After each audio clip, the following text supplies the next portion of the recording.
Have you ever heard the story of Caldi, the goat herder who probably didn't exist?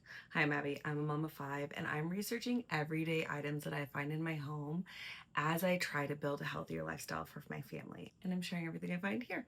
The most famous story of how coffee originated, there was a goat herder named Caldi in Ethiopia. He's noticed in the middle of the night that his goats are dancing instead of sleeping after eating these red berries. So he tried them himself and he felt something new. And then that same night, he brought them to a monastery and the monks threw them into the fire. But the smell coming from the fire smelled so wonderful because they were roasting coffee beans. So then they raked them out and then they crushed them up and they put them into hot water and they drank it to stay awake during the evening prayers.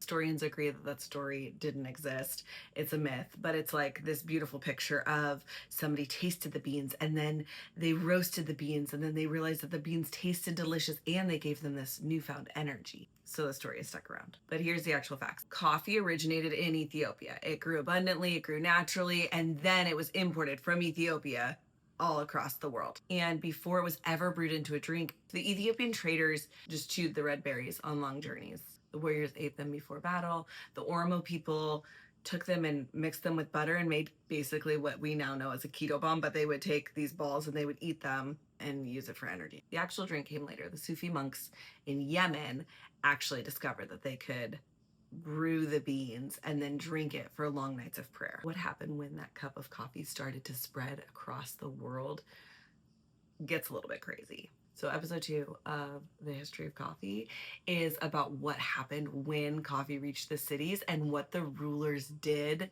and felt about coffee being in their city and why they tried to make it illegal.